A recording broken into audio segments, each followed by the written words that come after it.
Beyond the realms of mythology, religion, philosophy, and psychology lies the domain of esoteric knowledge. These are traditions that explore hidden dimensions of reality through symbol, ritual, and direct experiential insight. Within these traditions, the eye emerges as a central symbol of spiritual transformation and hidden wisdom. Alchemy, often misunderstood as merely a primitive precursor to chemistry, was in fact a sophisticated spiritual technology using material processes as metaphors for psychological and spiritual transformation. Within alchemical texts, eye symbolism appears repeatedly at crucial stages of the great work. In alchemy, the eye is the coelum, heaven, Jung explains in Mysterium Conjunctionis. He quotes Stebe's Coelum Sephiroticum. It is like an eye and a seeing of the soul, whereby the state of the soul and her intentions are ofttimes made known to us. And through the rays and the glance of heaven, all things take form. This celestial eye represents divine awareness permeating the material world, what alchemists called the quinta essentia, or fifth essence that transcends the four elements while binding them together.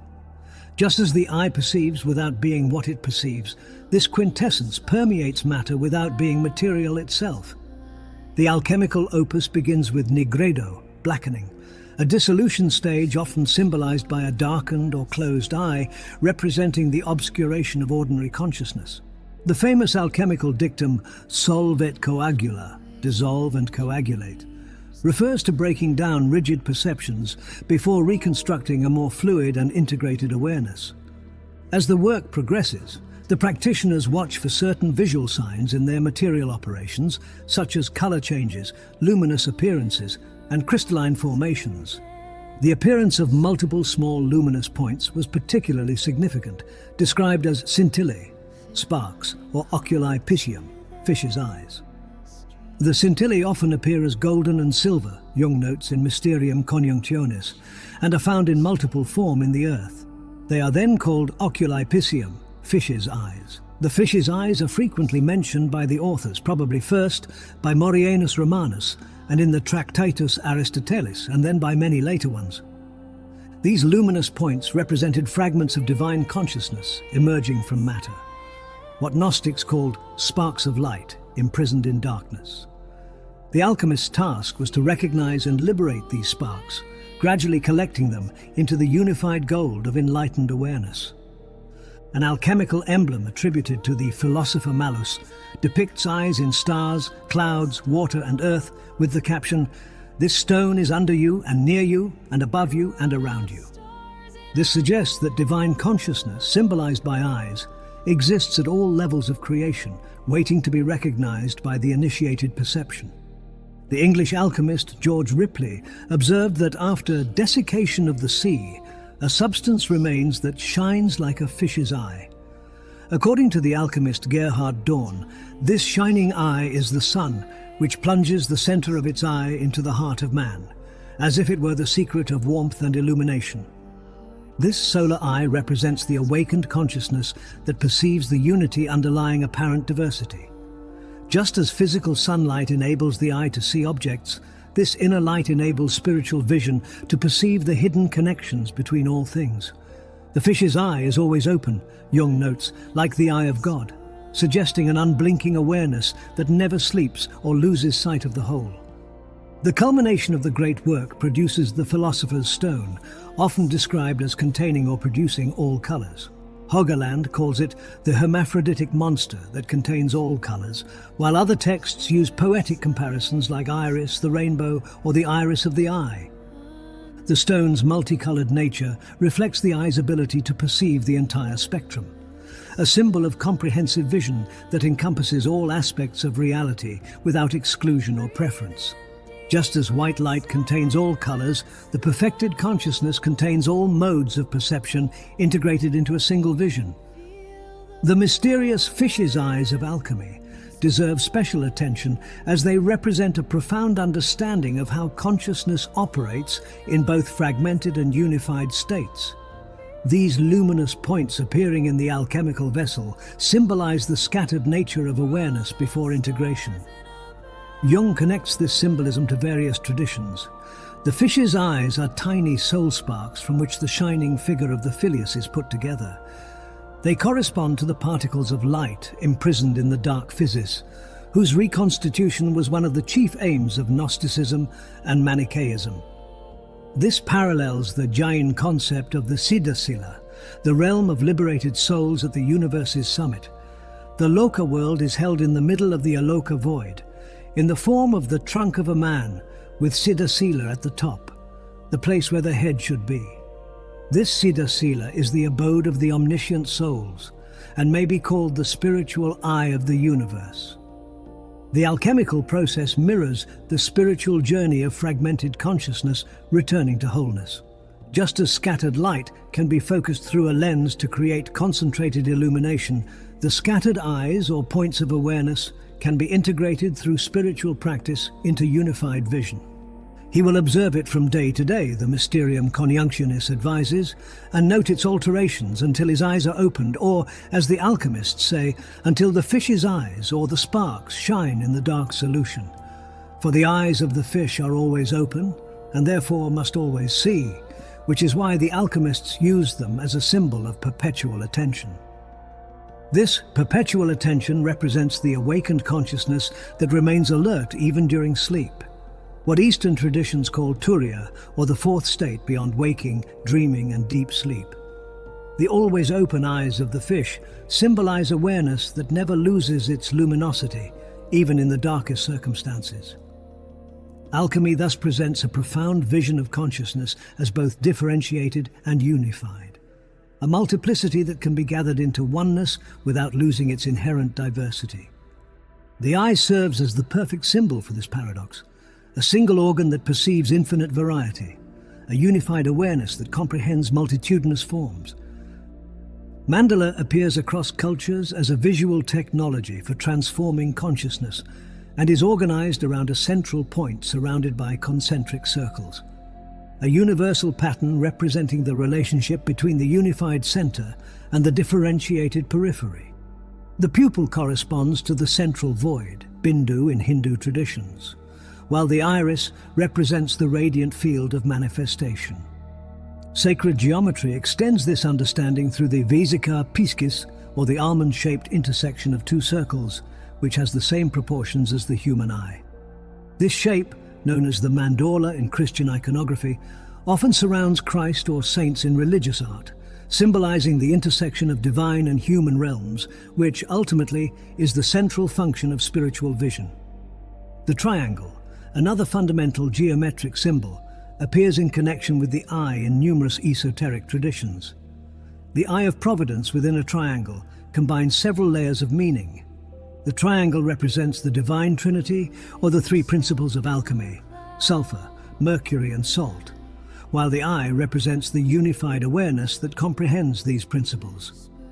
The triangle, in connection with the all-seeing eye, writes E. Raymond Capt, is the Masonic symbol of the grand architect of the universe. This geometric arrangement suggests that divine vision operates through triadic structures, whether Father, Son, Spirit in Christianity, Brahma, Vishnu, Shiva in Hinduism, or thesis, antithesis, synthesis in Hegelian philosophy. The sacred geometry of the eye reveals how vision itself operates through mathematical principles. The golden ratio governs the relationship between pupil, iris, and eye socket. Logarithmic spirals appear in the iris's fibrous structure. The eye's movement follows precise geometric patterns when tracking objects. These mathematical correspondences suggest that the eye's physical structure embodies cosmic principles. It is constructed according to the same geometric laws that govern galaxies, seashells, and flower petals. Vision follows universal patterns of organization that connect microcosm to macrocosm. Across esoteric traditions, light serves as both the medium and metaphor for spiritual insight. The eye's relationship with light provides a perfect symbol for consciousness's relationship with truth, as both physical eyes and spiritual awareness require illumination to function. Again, in Mysterium Conjunctionis, Jung notes, Dawn uses the concept of the scintilla in moral form. Let every man consider diligently in his heart what has been said above. And thus, little by little, he will come to see with his mental eyes a number of sparks shining day by day, and more, and growing into such a great light that thereafter all things needful to him will be made known. This gradual illumination describes the initiatory path in many esoteric schools, a progressive enlightenment where consciousness becomes increasingly luminous as it recognizes its own nature. Descartes observed this principle from the opposite direction. Those who so become accustomed to walk in darkness weaken their eyesight so much that afterwards they cannot bear the light of day. Spiritual blindness is self-reinforcing, while spiritual vision strengthens with use. The esoteric understanding of light goes beyond physical illumination to encompass consciousness itself. The mystic Jacob Boehme described the soul as a fiery eye from the eternal center of nature, a similitude of the first principle. This fiery eye receives the light as the moon does the glance of the sun, for the life of the soul has its original in the fire. This analogy reveals how individual consciousness relates to universal awareness. The moon does not generate light, but reflects the sun's illumination. Similarly, the individual mind does not create awareness, but reflects a more fundamental consciousness that shines through all beings. In Gnostic teachings, this principle appears as the distinction between psyche, individual soul, and pneuma, divine spirit, the former receiving light from the latter. The goal of Gnostic practice was to transform the soul from opaque to transparent, allowing divine light to shine through without distortion.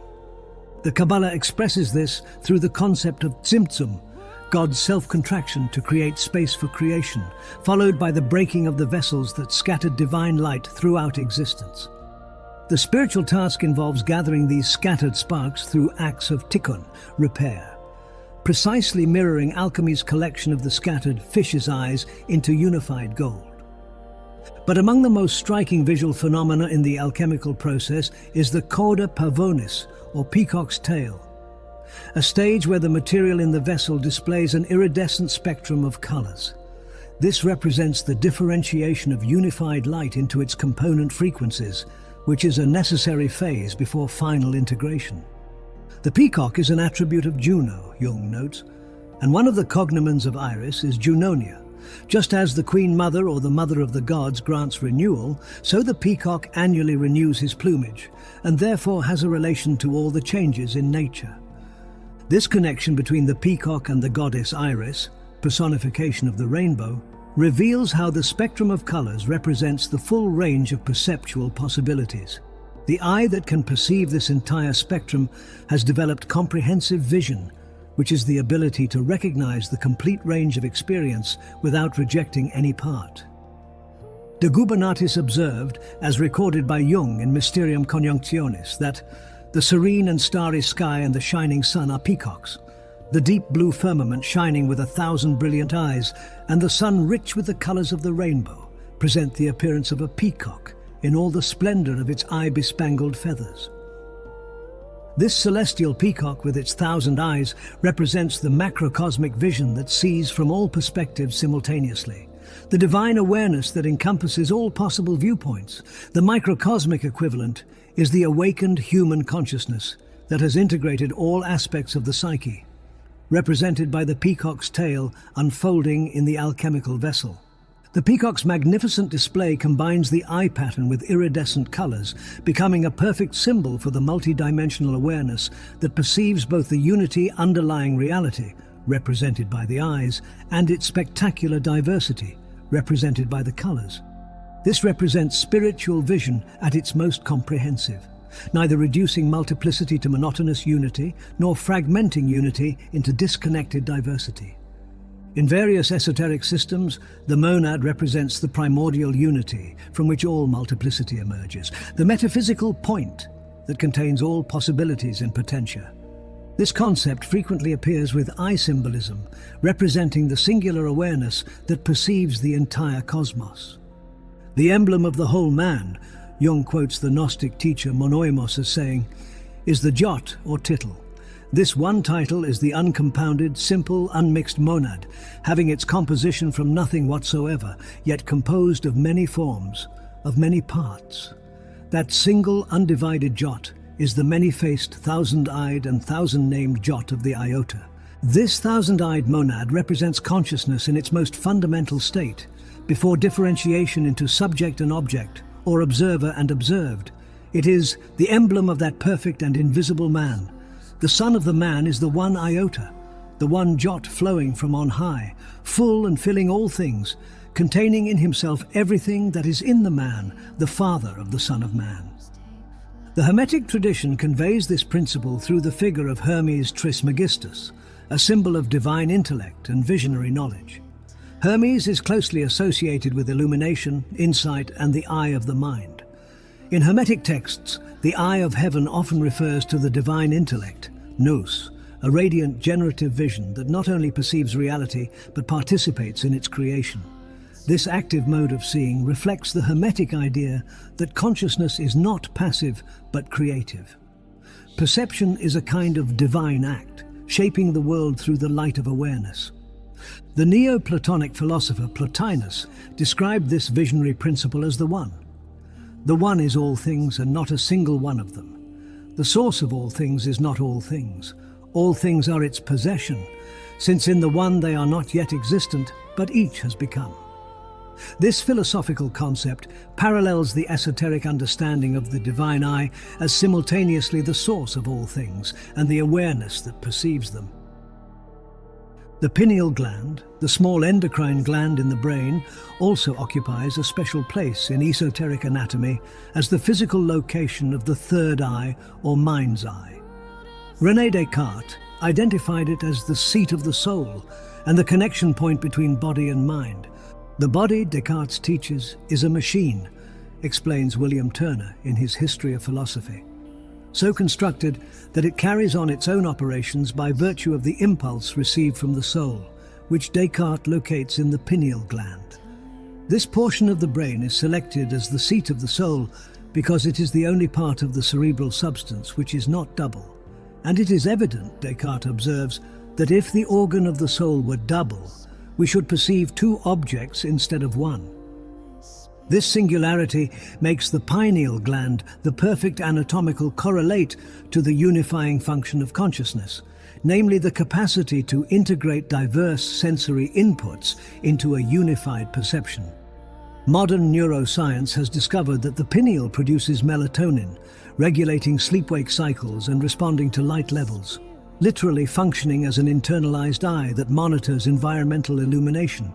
Esoteric traditions across cultures identified this gland as the location of higher perception centuries before its scientific investigation.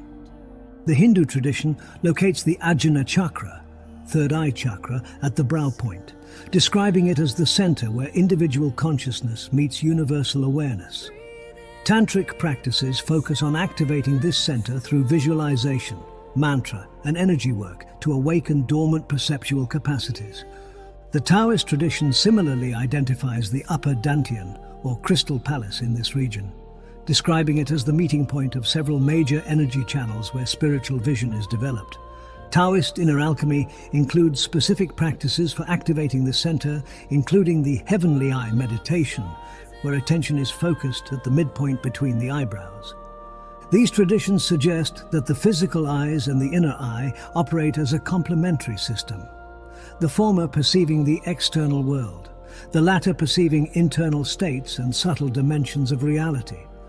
The integration of these modes produces a comprehensive vision that encompasses both the objective and subjective dimensions of experience. Modern research on dimethyltryptamine, or DMT, a compound produced naturally in the pineal gland and found in visionary plants used in shamanic traditions, reveals its role in generating extraordinary states of consciousness, characterized by geometric visions and encounters with seemingly autonomous intelligences. This suggests a neurochemical basis for the third eye concept, where altered brain chemistry activates dormant perceptual capacities. Beyond symbolism, esoteric traditions developed practical techniques for expanding visual perception and harnessing its power. These range from simple gazing practices to complex rituals invoking cosmic eyes through sacred geometry, sound, and movement. The practice of trataka in yoga involves fixed gazing at a single point, often a candle flame, to develop concentration and stimulate the third eye. The steady, unwavering attention eventually produces an afterimage that persists when the eyes are closed, representing the transfer of external vision to internal sight. Scrying, also known as gazing into reflective surfaces like crystal balls, mirrors, or water, appears across cultures as a technique for accessing non-ordinary perception. The reflective surface serves as a focal point that occupies the ordinary mind while allowing deeper levels of awareness to emerge. John Dee, court astrologer to Queen Elizabeth I, used an obsidian mirror for his visionary practices, recording communications with what he described as angelic intelligences. Visualization practices form the core of many magical systems. In Tibetan Buddhism, complex deity yoga practices involve visualizing deities in minute detail, often with multiple heads and dozens of arms and eyes representing different aspects of awakened awareness. The practitioner identifies with these multiple-eyed forms to develop comprehensive vision that perceives all dimensions of reality simultaneously. While the term active imagination originates with Jung, its essence closely parallels visionary practices within the Hermetic tradition. Hermetic texts often describe encounters with divine intelligences and inner figures, experiences that occur in a state between waking perception and dream vision. In this liminal space, symbolic content becomes animated and responsive, allowing for a kind of dialogue between the soul and archetypal reality. This process bridges conscious and unconscious realms, facilitating psychological and spiritual integration through imaginative vision. These practices share a common understanding. Vision is not passive reception, but active participation. The trained eye does not simply see what is already there, but helps bring potential realities into manifestation through focused attention and intention. In psychology and alchemy, Jung discusses the symbolic significance of alchemical texts and their relevance to psychological processes, and cites a passage from Michael Sendivogius's Novum, Lumen Chemicum, to illustrate the idea that deeper truths are not perceived by the ordinary senses. To cause things hidden in the shadow to appear, and to take away the shadow from them. This is permitted to the intelligent philosopher by God through nature. All these things happen, and the eyes of the common men do not see them, but the eyes of the understanding intellectus and of the imagination perceive them, percipient, with true and truest vision, visu. This also aligns with Jung's concept of active imagination as a means to access the unconscious.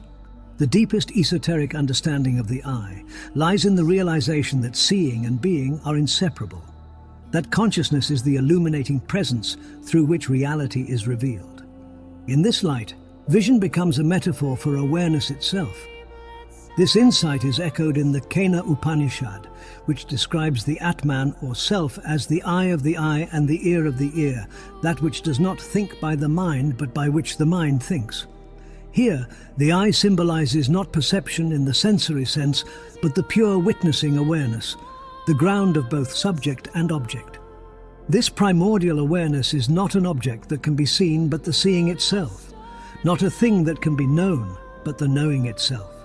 It is the witness consciousness that makes all experience possible while remaining itself unexperienced directly. The esoteric journey culminates in the recognition of this witnessing presence as one's true nature, a recognition that transforms ordinary perception into what the Zen tradition calls seeing with the whole body and mind. As the alchemist Gerhard Dorn observed, the magnetic stone teaches us, for in it the power of magnetizing and attracting iron is not seen with the eyes. It is a spirit hidden within, not perceptible to the sense. Similarly, consciousness cannot be perceived as an object yet attracts all experience to itself, like a magnetic field organizing iron filings. Dorn affirms again in Speculativa Philosophia that there is a certain truth in natural things which is not seen with the outward eye, but is perceived by the mind alone, and of this the philosophers have had experience, and have ascertained that its virtue is such that it performs miracles. This miraculous virtue is nothing other than consciousness itself, common sense, if you will, the luminous awareness that makes all seeing possible while remaining itself unseen. The eye that recognizes this becomes what esoteric traditions call the eye of the heart. A mode of perception that knows through identity rather than through subject-object division. In the words of the Sufi poet Rumi from Masnavi, the eyes of the heart which behold the heavens see that the almighty alchemist is ever working here. This heart vision sees essence rather than appearance, unity rather than separation, being rather than having. A mode of perception that transforms both the seer and the seen through the very act of seeing. Through this spiritual sight, we perceive not just the outer forms of creation, but the divine creative force continuously at work behind all manifestation. The almighty alchemist, whose transformative presence operates throughout existence. The ultimate secret of the esoteric eye is that the observer and the observed are not two different things, but aspects of a single reality. Like the wave and the ocean, inseparable in essence, though distinct in form. To realize this is to fulfill the ancient Greek injunction, noti sauton, know thyself, as a direct recognition of one's nature as the awareness in which all things appear. This recognition transforms ordinary perception into what the mystical theologian Meister Eckhart described, which we encountered in the prelude. The eye through which I see God is the same eye through which God sees me. My eye and God's eye are one seeing, one knowing, one love. In this unified seeing, the ancient division between subject and object dissolves, revealing reality as it always was, whole, undivided, monadic, and luminous with consciousness. What you've just watched is one section from a 3-hour documentary that explores the symbolism of the eye across myth, mysticism, philosophy, psychology, esotericism, modernity, masonry, celebrity life, and ultimately spirituality. If this video intrigued you, the full film is available on Patreon. The journey goes far deeper for those who are ready to see. Thank you for being here.